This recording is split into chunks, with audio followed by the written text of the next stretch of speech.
quelqu'un qui va gouverner, quelqu'un dont Dieu va donner les capacités. Et cette personne, c'est Adam. Donc Dieu, en créant l'homme, il a manifesté son amour. Parce qu'il a doté l'homme de toutes les capacités. On ne va pas en revenir en tout ce qu'on a dit pendant la semaine. Mais Dieu a manifesté son amour en créant l'homme. Mais quand l'homme a péché, c'est là où le deuxième degré de l'amour de Dieu intervient. Et le deuxième degré de l'amour de Dieu, c'est son sacrifice sur la croix. Parce que Dieu voulait sauver l'homme. Nous avons dit ceci. Quand Lucifer s'est révélé au ciel, quand il a péché, Dieu l'a précipité. Et Dieu l'a mis dans les oubliettes. Il a même réservé un étang de feu qui va les jeter au dernier jour. Mais quand l'homme pêche, Dieu ne fait pas ça. Il crée un plan. Il active un processus pour sauver l'homme. Et c'est là où on a parlé de la croix. Nous avons dit la croix, c'est la manifestation de l'amour de Dieu. Et nous avons dit ce que Christ a vécu sur la croix. On ne peut pas l'expliquer. Parce qu'il était obligé de faire quelque chose qu'il n'a jamais fait. C'est-à-dire se déconnecter de Dieu. Parce que depuis l'éternité, Dieu et Christ sont un. Dieu et Jésus-Christ sont un. Mais à cause de toi, il a accepté de se déconnecter de Dieu. Il a accepté de porter les péchés du monde entier. Et nous avons dit ceci. Actuellement dans le monde, nous sommes 8 milliards d'habitants. Et avant nous, il y a des gens qui ont vécu. Dans l'époque de Christ, il y avait aussi des gens. Même avant que Christ vienne. C'est-à-dire Christ est mort pour le péché de toute l'humanité. C'est pour cela même quand il s'est approché du moment fatal, il a dit Père, enlève-moi cette coupe. Je ne peux pas supporter ça. Je ne peux pas porter les péchés du monde entier et me déconnecter de toi. Dans la croix, c'est la manifestation de l'amour de Dieu. Et en troisième lieu, nous avons dit ceci. Le troisième degré de l'amour de Dieu, c'est la promesse éternelle. La promesse du ciel. La promesse qu'un jour on sera avec Dieu pour l'éternité. Ça, c'est un signe de l'amour de Dieu. Parce qu'il a prévu un jour d'être avec toi à l'éternité. Dans la joie, dans la félicité, dans l'amour, dans la paix, dans toutes les richesses. Amen. Est-ce qu'on peut acclamer tout fort pour Dieu?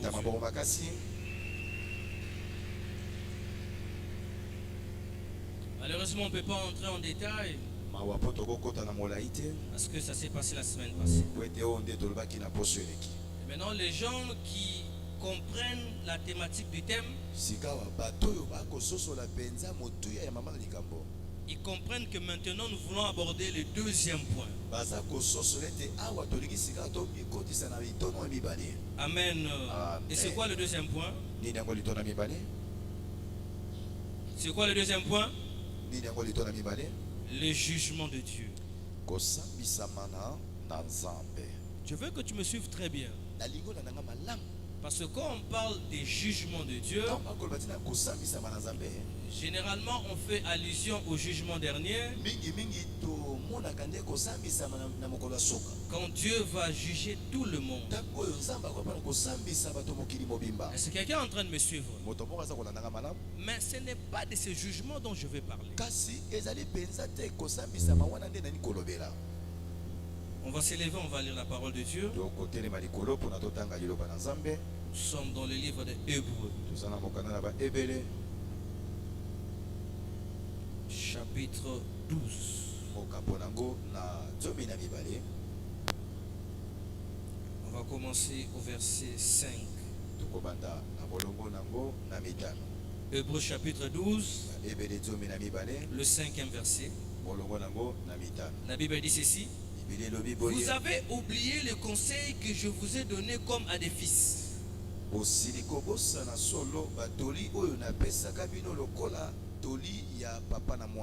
Paul est en train de rappeler que aux Hébreux qu'ils ont oublié un conseil.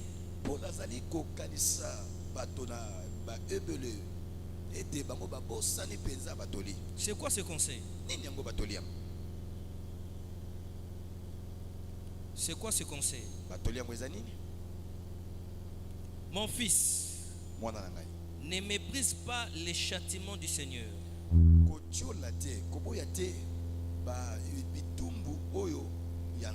Ne perds pas courage lorsqu'il te reprend.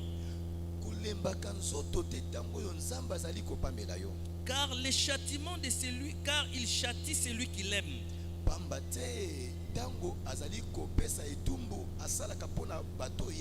Il frappe de la verge tous ceux qui reconnaissent pour ses fils.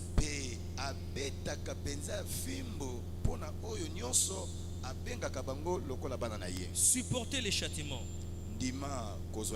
C'est comme des fils que Dieu vous traite. Car quel est le fils qu'un père ne châtie pas?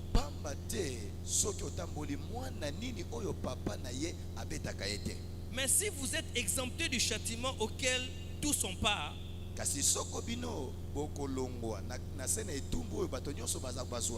vous êtes des enfants illégitimes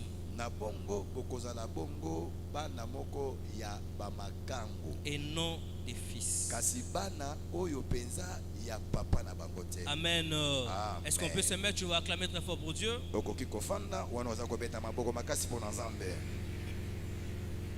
Amen. Amen. Mon message d'aujourd'hui, au-delà d'un message, c'est un avertissement. Mon message d'aujourd'hui, au-delà d'un message, c'est un rappel. En fait, le prophète a l'obligation non seulement de situer l'église dans la saison, mais aussi de rappeler à l'église les choses qu'il a besoin. Est-ce que quelqu'un est en train de me suivre? Je veux que tu me suives très bien. Je sais qu'aujourd'hui il n'y aura pas beaucoup de amen, mais ma prière est que ce message entre dans ton cœur. Le jugement de Dieu. On va d'abord définir le mot jugement. D'après le mot Larousse, dictionnaire, le jugement veut dire l'action de juger quelqu'un dans les respects de loi et les réglementations en vigueur.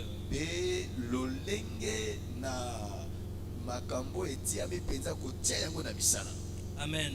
Amen. Et quand on parle de jugement, c'est-à-dire il y a quelqu'un qui a une certaine position de supériorité et qui est en train de juger quelqu'un. Il est en train de chercher où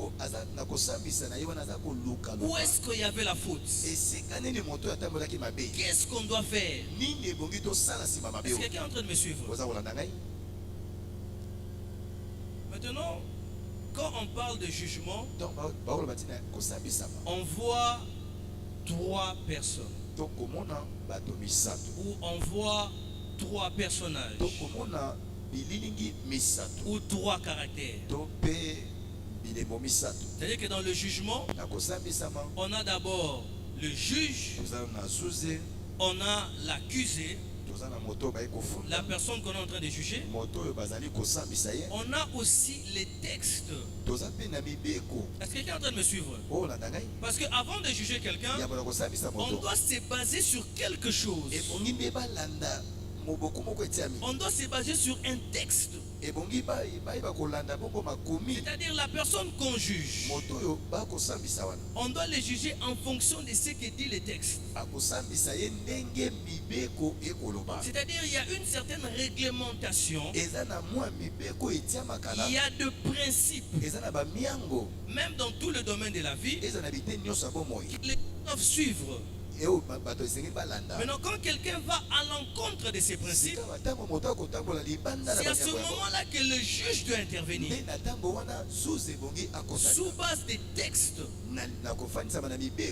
Est-ce que quelqu'un est en train de me suivre? Maintenant, on va entrer d'après le contexte biblique. Parce que comme je dis, les jugements dont moi je parle aujourd'hui, ce n'est pas le jugement dernier qui viendra à la fin des temps. Non.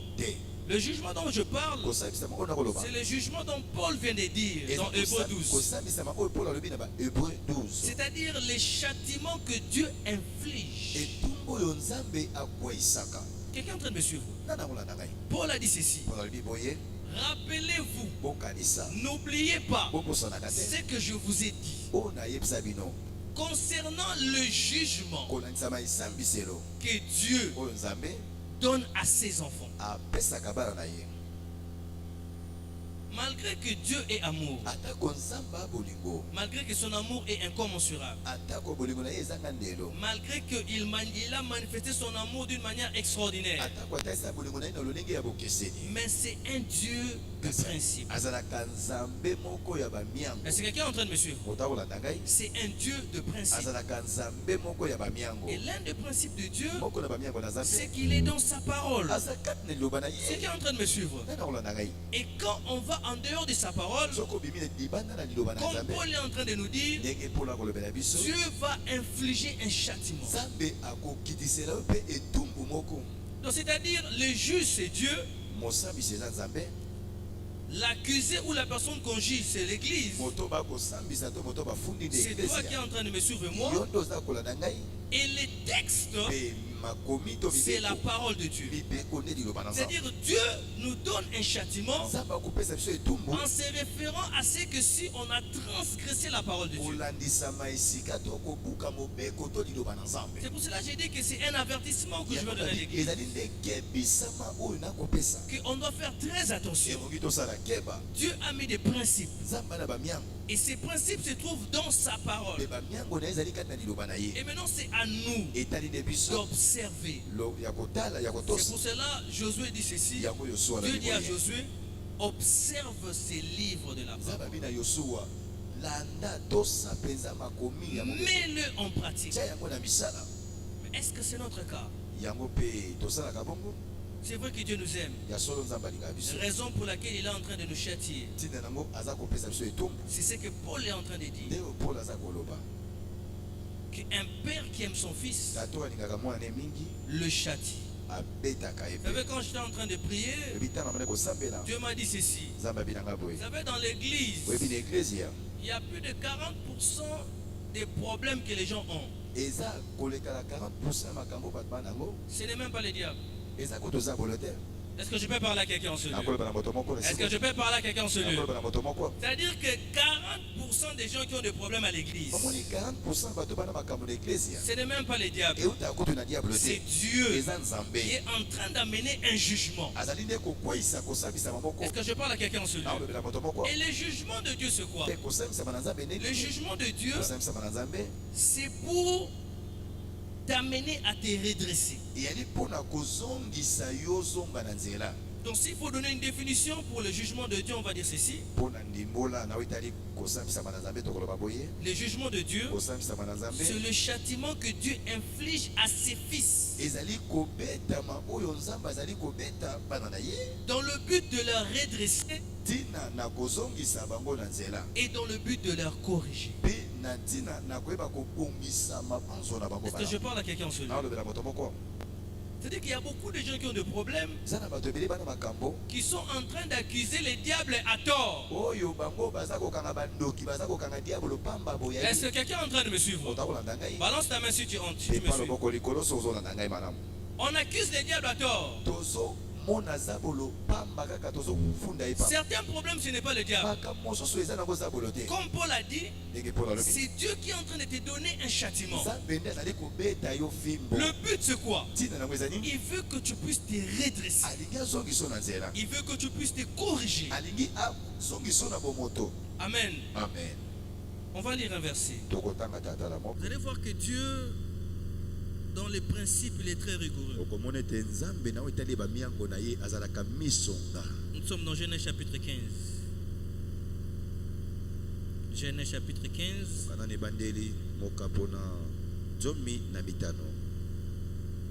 On va commencer au verset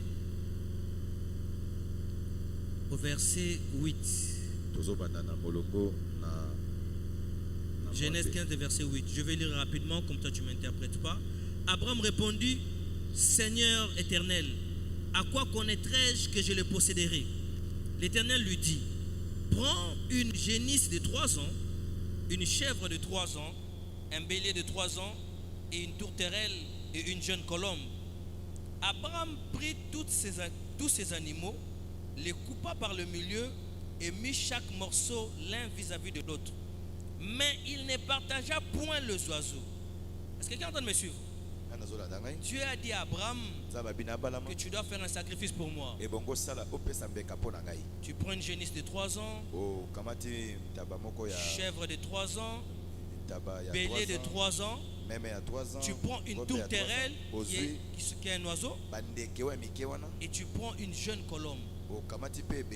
Il a dit tu dois leur offrir. Est-ce que quelqu'un est en train de me suivre? Abraham a fait ce que Dieu lui avait dit. Il a divisé la chèvre en 2. Il a divisé la génisse en 2. Et il a divisé les béliers en 2. Il a mis ça sur l'autel. Maintenant, quand Abraham a vu les oiseaux, il a dit, ah, Abraham a laissé.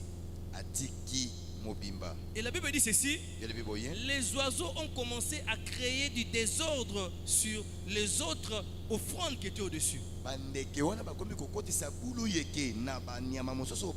Et Dieu s'est fâché. Écoutez la punition de Dieu. Verset 13. Et l'Éternel dit à Abraham, sache que tes descendants seront étrangers dans un pays qui ne seront point à eux.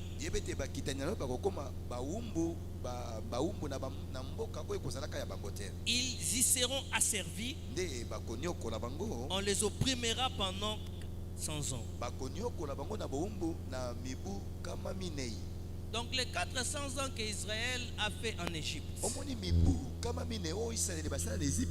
la raison, c'était qu'Abraham n'avait pas obéi. Est-ce que quelqu'un est en train de me suivre? Parce que l'autel représente les services de Dieu. L'autel représente l'œuvre de Dieu. Et Abraham a permis les désordres dans l'œuvre de Dieu. C'est-à-dire qu'il y a beaucoup qui sont bloqués parce qu'ils sont en train de faire l'œuvre de Dieu avec des ordres. Est-ce que je peux dire des vérités en ce lieu? Est-ce que je peux avancer en ce lieu? C'est-à-dire qu'il y a beaucoup des hommes de Dieu, beaucoup des ouvriers, beaucoup des gens qui servent Dieu. Ils sont bloqués. Ils pensent que c'est le diable. Des fois que ce n'est pas le diable. C'est parce qu'ils sont en train de servir Dieu avec des ordres. Avec des ordres. C'est ne pas mettre du sérieux dans l'œuvre de Dieu. Le fait de ne pas mettre du sérieux dans l'œuvre de Dieu, c'est le désordre. Le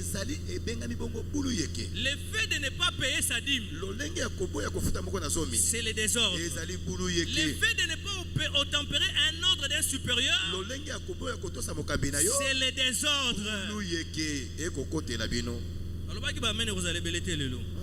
Amen. Abraham a tiré un châtiment. Et toute une grande partie de son peuple était sous cette souffrance-là. Parce qu'il a fait l'œuvre de Dieu. La Bible dit que maudit soit celui qui fait l'œuvre de Dieu avec négligence. C'est-à-dire qu'on fait des services ici, il n'y a rien. Peut-être que le problème, c'est que tu as un problème avec Dieu. Est-ce que je parle à quelqu'un en ce lieu? Et Dieu, quand il fait ça, il te châtie. Parce qu'il veut que tu puisses te redresser. Amen. Regardez ce que Dieu a fait. Les enfants d'Israël ont douté de la puissance de Dieu. Dieu a dit, ok, c'est bon. Je vais vous donner un châtiment. Ils ont commencé à contourner les déserts pendant 40 ans. Pendant 40 ans. C'est qui me comprend? Dieu est amour, mais son amour nous pousse à nous châtier. Parce qu'il veut que nous puissions nous redresser. Il y a une histoire que j'aime bien, c'est l'histoire de Jonas. Est-ce que quelqu'un est en train de me suivre? Et Jonas, Dieu vient, il lui donne une mission. Il dit, tu vas à Ninive, parce que tu dois prêcher. Tu dois pousser les gens à la repentance. Jonas, connaissant la méchanceté des gens de Ninive, il a refusé d'obtempérer à Dieu. Au lieu d'aller à Ninive, il va à Tarsis. Quelqu'un est en train de me suivre? Il va à Tarsis. Jonas chapitre 1 du 1er au 5e verset. La dit non, je ne veux pas la Ninive. Et pendant qu'il monte dans les bateaux pour aller à Tarsis, la Bible dit ceci.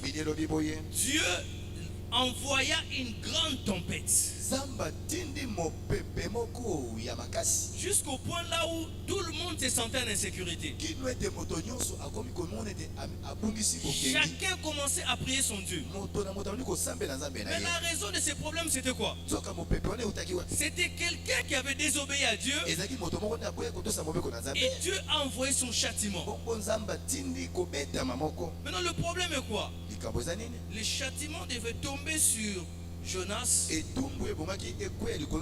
parce qu'il était dans les bateaux avec des gens, ces gens-là aussi étaient en danger. Est-ce que je parle à quelqu'un en ce lieu? Est-ce que ce qui arrive dans ta famille, ce n'est pas parce que toi tu désobéis à Dieu, ce n'est pas parce que toi tu ne veux pas suivre les principes de Dieu, c'est-à-dire que tu peux être un blocage pour ta famille. Parce que tu es sous le châtiment de Dieu. Et aussi longtemps que tu t'entêtes, Dieu continuera à serrer. Parce que le but du châtiment de Dieu, c'est que tu comprennes ce que tu dois faire. Et tu comprennes ce que Dieu veut que tu fasses. Est-ce que quelqu'un est en train de me suivre? Il faut faire très attention Parce qu'il y a beaucoup d'évangiles maintenant, beaucoup de courants théologiques. Il y a des courants théologiques qui disent que non, quand tu donnes ta vie à Dieu, c'est fini, tout est rose, rien de mal ne va t'arriver. Écoutez-moi, notre Dieu, c'est un Dieu de principe. Paul dit ceci, les châtiments que Dieu donne ici, ce n'est pas aux païens. Il donne ça à ses fils. Est-ce qu'il y a un fils ou une fille de Dieu ici? Est-ce qu'il y a une fils ou une fille de Dieu ici?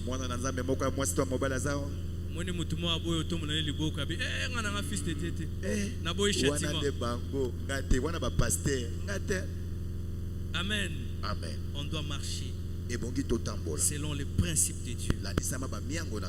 Maintenant, je vais expliquer le processus quand la punition arrive. Quand la punition de la première des choses, c'est quoi? C'est pour te pousser à une chose. Et cette chose, c'est ce qu'on appelle la repentance.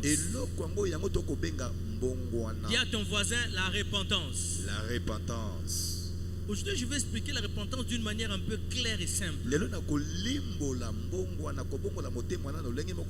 Parce que la repentance vient du mot grec métanoa. Repentance est un grec métanoa. Ça veut dire changement de mentalité, changement de position. Je vais vous expliquer la repentance. Est-ce qu'on est en train de me suivre? Que notre interprète tourne. Il est en train de regarder la table mixeur, n'est-ce pas? C'est-à-dire que sa pensée, c'est-à-dire que son focus est vers la table mixeur. Maintenant, au moment où il tourne, il me regarde. C'est ça la repentance. C'est-à-dire qu'il a changé de position, il a changé de mentalité, il a changé de pensée, il a changé sa façon de voir les choses. Il a changé sa direction, il a changé ses objectifs, il a changé ce qu'il est en train de chercher, il a tourné ça vers une autre chose. Est-ce que tu es en train de me suivre? C'est ce que Dieu veut quand il te punit. Quand son châtiment vient sur toi, c'est pour que tu puisses te repentir, que tu changes de direction, que tu dises non, je ne veux pas continuer en ça, je ne veux pas continuer dans le péché, je ne veux pas continuer dans l'impudicité, je change de position et je regarde vers Christ. Est-ce que tu es en train de me comprendre? Balance ta main si tu me suis. C'est ce que Dieu veut. C'est ça le but de Dieu quand il envoie son châtiment. C'est le but de Dieu quand il envoie sa punition. C'est pour que tu puisses changer de position. Et tu ne demeures pas dans la position dans laquelle tu es. En fait, la punition de Dieu, le châtiment de Dieu, c'est pour ton bonheur. Quelqu'un est en train de me suivre? Et Jonas, la barque a commencé à souffler. Vous savez, si Jonas persistait, tout l'équipage allait mourir. C'est-à-dire, nous avons des responsabilités. Vous savez, quand tu pars souvent dans la consultation prophétique, quand on te dit que tu es une sentinelle pour ta famille, les gens sont contents. On est sentinelle. Mais la parole de Dieu, c'est un couteau à double tranchant. C'est-à-dire que tu es sentinelle dans le sens que si tu pries, les choses vont aller dans ta famille. Mais aussi tu es sentinelle dans le sens que si tu rétrogrades, si tu vas à côté, le malheur aussi va entrer. Est-ce que quelqu'un est en train de me suivre? Donc nous avons des responsabilités. Jonas a regardé. C'est à cause de moi. Il savait qu'il était la cause. Esprit des morts, 207. Amen. Amen. Moi la cause. C'est moi la cause. Il a dit jetez-moi. Jetez-moi seulement dans l'eau. Et quand on l'a jeté, la tempête s'est calmée. Est-ce que quelqu'un est en train de me suivre?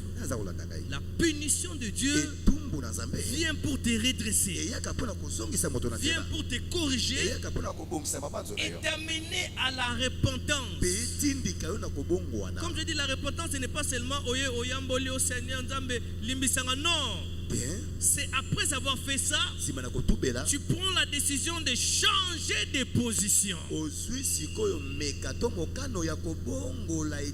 C'est-à-dire, s'il y a des gens, des amis qui te conduisent dans des mauvais chemins et qui t'ont poussé à faire des choses mauvaises, mais après avoir avoué tes péchés, qu'est-ce que tu dois faire? Tu dois prendre une décision. Tu dois te séparer d'eux.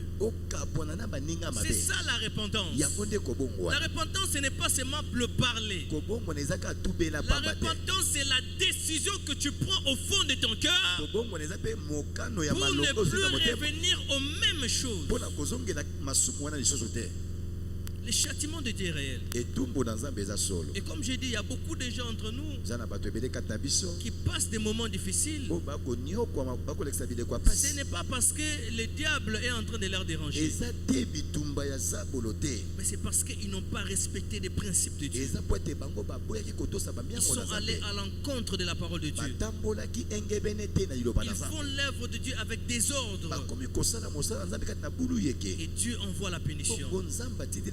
C'est comme les serpents que Dieu avait envoyés aux enfants d'Israël. Dieu a envoyé des serpents pour leur mordre. Pourquoi? Parce qu'ils avaient désobéi. Et regardez la condition pour qu'ils soient sauvés. Moïse a fait un serpent d'airain. Il a mis ça sur un poteau. Et il a dit aux enfants d'Israël, pour être sauvé, qu'est-ce qu'il faut? Il faut tourner ton regard. Il faut faire un métanoïa. Il faut se repentir. C'est-à-dire, tu ne regardes plus la douleur, tu ne regardes pas la situation, mais tu tournes vers Dieu.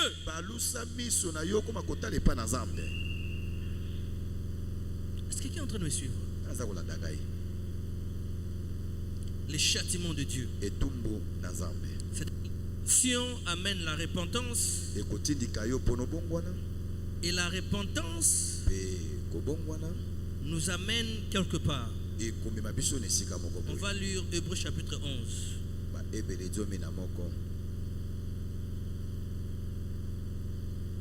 Hébreux chapitre 11.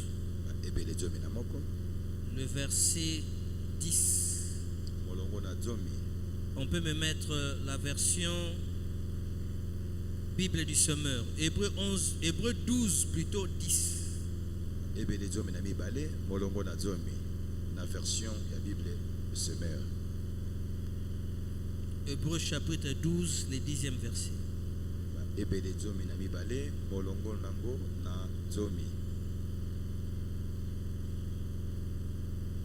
La version parole de vie plutôt. Parole de vie. On va comprendre qu'est-ce que parole de vie dit. Hébreux chapitre 12, le 10e verset. En attendant la technique, voilà. La Bible dit ceci.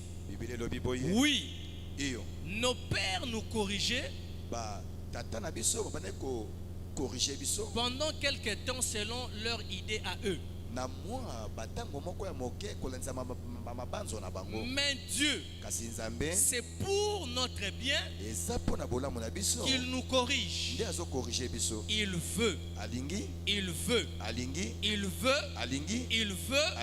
nous rendre saints comme lui. Est-ce que quelqu'un a vu ça? C'est-à-dire que la punition de Dieu, c'est pourquoi? Ce n'est pas pour que tu puisses commencer à pleurer, te lamenter, mais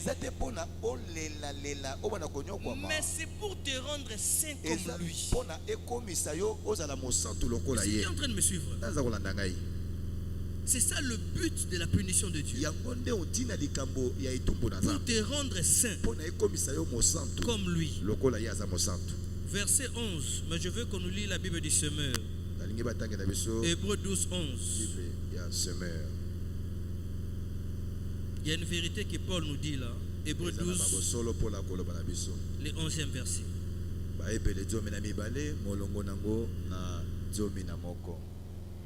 La punition de Dieu. La Bible dit ceci. Certes, sur le moment, une correction semble ne pas être un sujet de joie.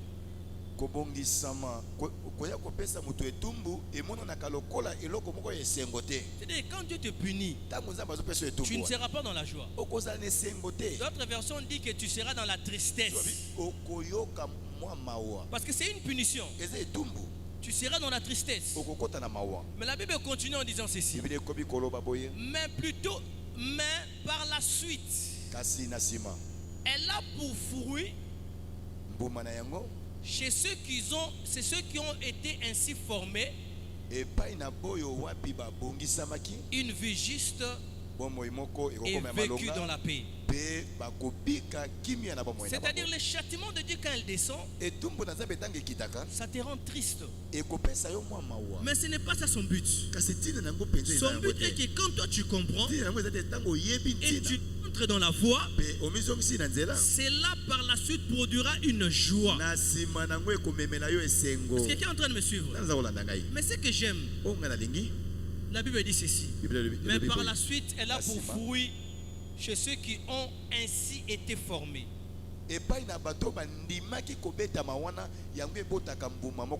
C'est-à-dire le châtiment de Dieu a pour but de te former. C'est quelqu'un en train de me suivre? De te former. C'est ça le but du châtiment de Dieu. De te former. De te transformer. Que tu sois une autre personne. Et quand tu acceptes le processus de ce changement, à la fin c'est la joie. Je disais à la fin c'est la joie. Jonas quand Dieu a envoyé le poisson, le poisson l'a avalé.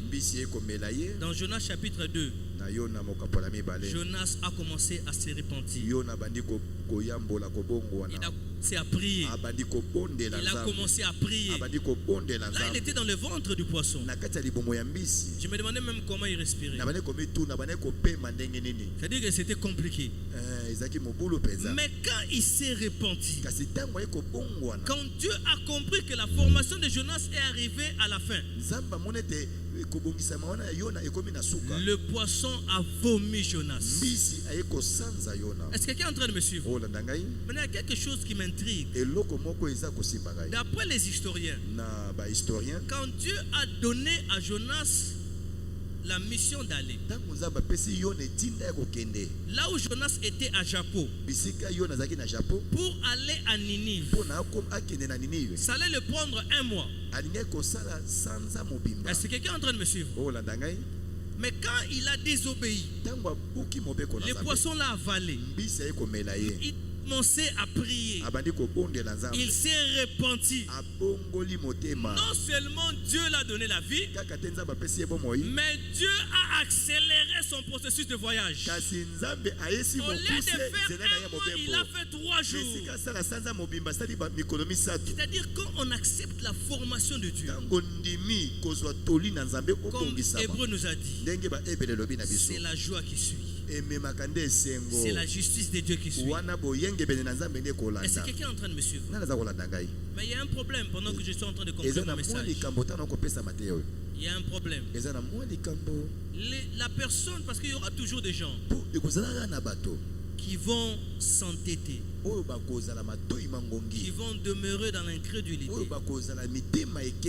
Et c'est ça, c'est là où les dangers viennent. Parce que si tu tombes dans l'incrédulité, tu têtement, et qu'à ce moment-là, la trompette sonne, malheureusement tu ne partiras pas. Est-ce que quelqu'un est en train de me suivre? Quand Dieu a fait parcourir les enfants d'Israël 40 ans dans les déserts parce qu'ils avaient désobéi, le but de Dieu c'était qu'ils changent leur façon de voir les choses, qu'ils se répandent.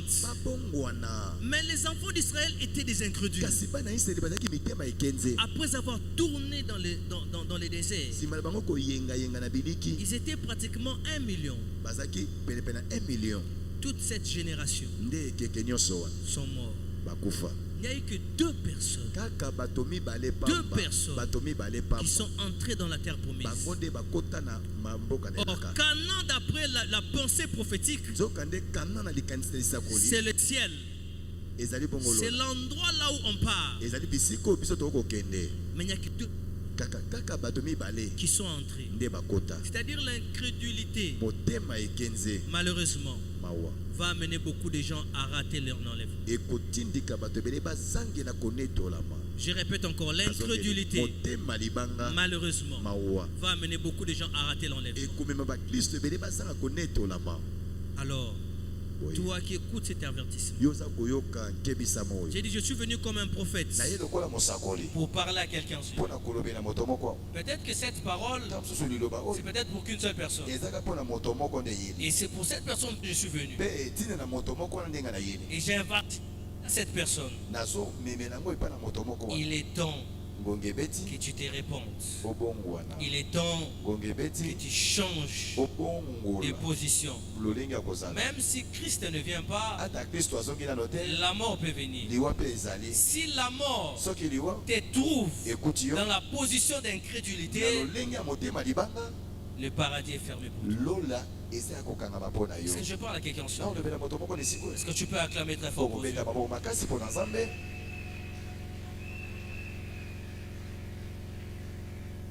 Mon but aujourd'hui, ce n'était pas que tu sois content de mon message.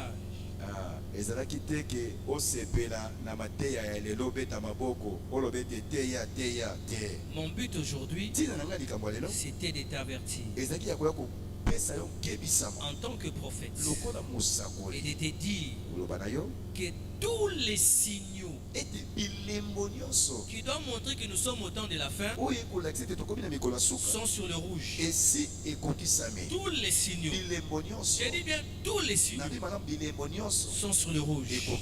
C'est le moment que tu te prépares. Pour bien te préparer, tu dois quitter l'incrédulité. Quand on parle, quand on prêche, quand on annonce la bonne nouvelle, tu dois mettre ta vie en ordre. Que tu sois fidèle, que tu sois protocole, que tu sois pasteur, que tu sois homme de Dieu, que tu sois chanteur. L'avertissement est pour tout le monde. Même moi qui suis en train de prêcher, je suis aussi en train de m'avertir moi-même. Parce que Paul a dit ceci: je crains qu'après avoir enseigné toutes ces choses, que même ce jour-là, que c'est possible de rater les saluts. Il ne faut pas suivre ce courant théologique qui disent que une fois sauvé, sauvé pour toujours. Non, ça n'existe pas. Est-ce que je parle à quelqu'un en ce lieu? Ne suis pas ce courant théologique. Pour une fois que tu donnes ta vie à Dieu, et s'il lit aucun de l'Ola, non. Paul dit ceci: je suis en train de traiter mon salut avec tremblement, afin que ce jour-là, amen. Il est temps que l'église prenne conscience. J'ai dit, tous les signaux sont déjà là. Tous les signaux. Les guerres que Christ avait parlé. La construction du nouveau temple. Parce qu'avec la venue de Donald Trump, ils vont Ils vont affermir le gouvernement d'Israël. Et ils vont commencer la construction du temple. L'église. Regarde ta montre. Regarde ta montre. Il est temps. Il est temps. Sors dans l'incrédulité. Sors dans le vol. Sors dans l'impudicité. Ne te dis pas que j'ai encore le temps de me repentir. La mort peut te croiser sur le chemin et ça sera fini pour toi. Est-ce qu'on peut acclamer? On va s'élever, on va prier. Acclame, on va s'élever. Lève-toi, on va prier. Lève-toi, lève-toi, lève-toi, on va prier. On va prier. On va prier. Que ce jour-là, que tu ne rates pas l'enlèvement. Même quand la mort viendra, que la mort ne te trouve pas dans l'incrédulité. On a l'impression que c'est un petit péché. Mais l'incrédulité risque de te faire rater l'enlèvement. Comprendre les jugements de Dieu, les châtiments de Dieu sur toi. Tu vas fermer tes yeux. Tu vas prier. Tu vas dire, Père, aujourd'hui, je viens me repentir devant toi. Je viens me repentir devant toi. Regarde comment j'ai désobéi à ta voix. Regarde comment j'ai désobéi à tes principes. Regarde comment je suis en train de te servir avec négligence.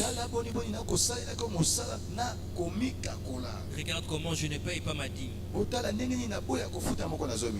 comment je ne fais que tomber dans l'impudicité. Regarde comment je fais de mon mieux, mais je n'arrive pas à sortir de la masturbation. Regarde comment les mensonges, c'est ma vie de tous les jours. Regarde comment au travail, je suis capable de détourner l'argent sans que mon cœur puisse ressentir quelque chose. Regarde comment je trompe ma femme. Regarde comment je trompe mon mari. Regarde comment je suis dans le péché. Et aujourd'hui je viens me repentir. Pardonne-moi et aide-moi à tourner mon regard vers toi. Je ne veux pas rater l'enlèvement. Prions au nom de Jésus. Notre Dieu. Vas-y, prie. Vas-y, prie. Vas-y, prie. Je te demande pas de demander une voiture. Non, non, non, non. Ce que je te demande, c'est pour ton salut. La prière que tu es en train de faire, c'est pour ton salut. La prière que tu es en train de faire, ce n'est pas pour les biens matériels. Les biens matériels vont partir. Même quand tu vas mourir, tu vas laisser tout ça. Cette prière, c'est pour sécuriser ta place au ciel. Si en sortant d'aujourd'hui, tu meurs, où iras-tu? Comment la mort va te trouver? Dans l'incrédulité, dans l'impudicité, dans le mensonge, dans la négligence des lèvres de Dieu. Voici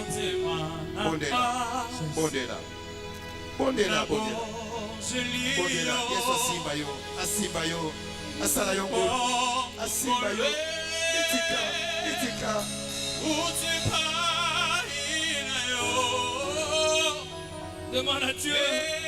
Il ait pitié de toi ce matin.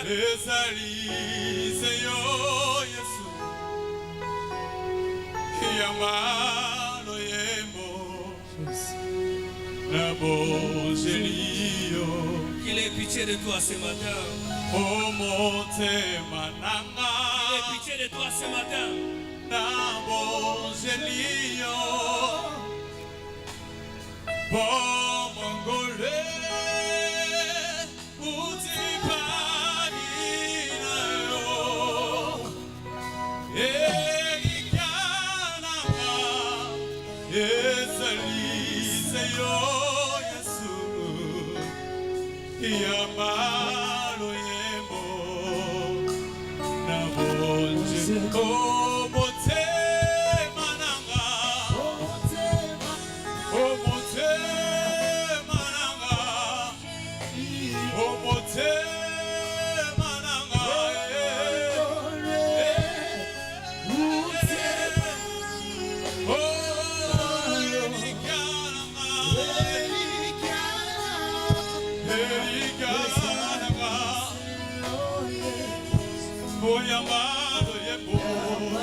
Ofungolinzela katina uma yobimisimo samenanyo akokani nayo Yesu oza fidele sabe yemba mote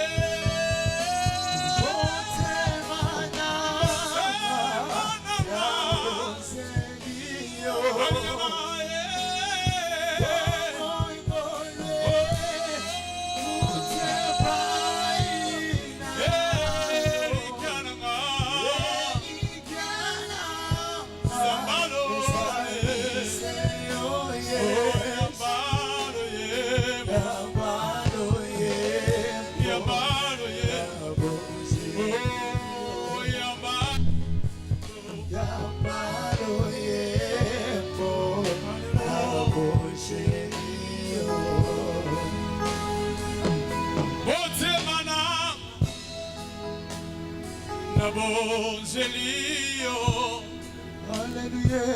Oh mon Dieu, où c'est pas inayo, Elikana, Esalise yo Yesu, Niambalo yebo, Naboji.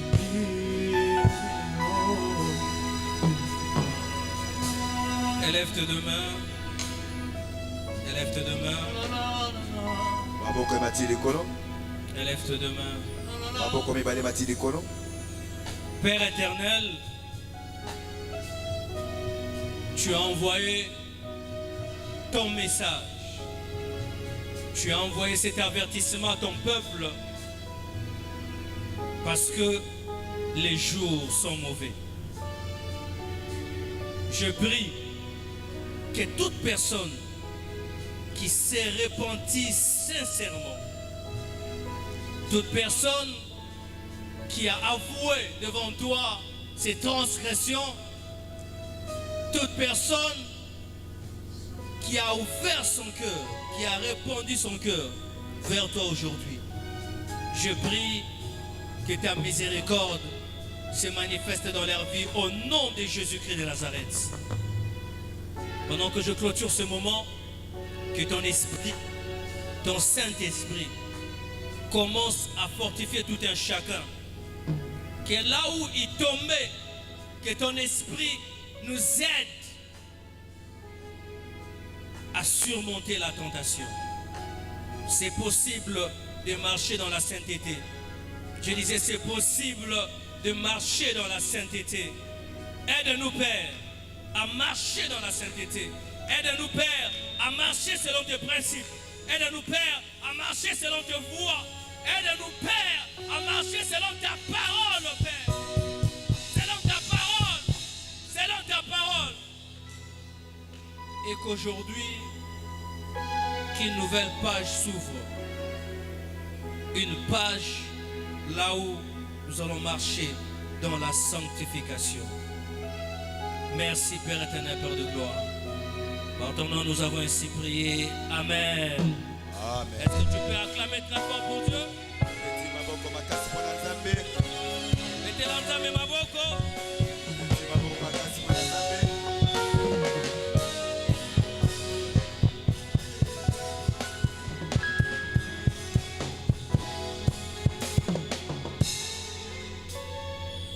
Amen.